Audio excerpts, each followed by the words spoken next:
The village of Imber, at the heart of Salisbury Plain, is only open to the public for a few days each year, including the Imberbus event that takes place each August.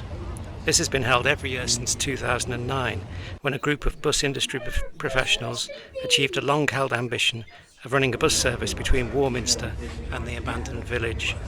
It proved so popular it became an annual event, with thousands raised for charity each year. In 1943, the Allied invasion of Nazi-occupied Europe was already being planned. Military commanders concluded that exercises on empty fields would not be enough. Soldiers needed to practice moving through real streets and entering real houses. Imber, surrounded by military land and relatively easy to isolate from the outside world, appeared ideal. Just 47 days' notice, the villagers were told they would have to leave. They have never returned. So just a few times each year, they open Imber up to the public, and once a year they run lots of old and some current London buses to ferry people up from Warminster.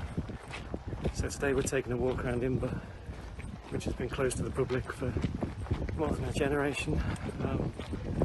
In the Second World War, the village was emptied out.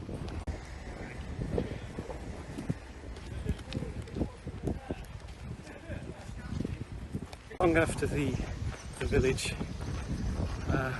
was taken over by the military in the 1970s, at the height of the Troubles in Northern Ireland, these modern houses were constructed so that soldiers could train in street-to-street combat and entering properties.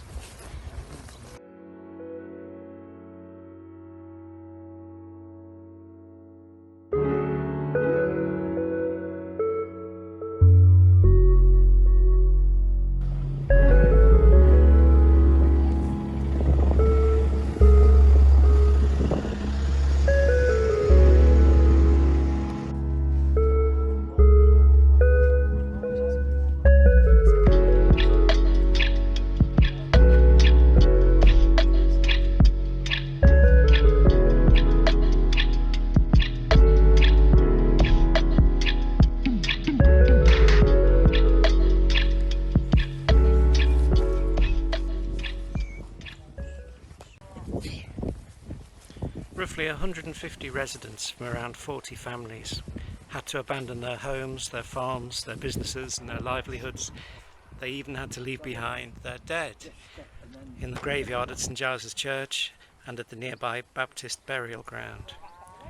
Just a few times each year the military agreed to open up the village so that families could visit loved ones' graves.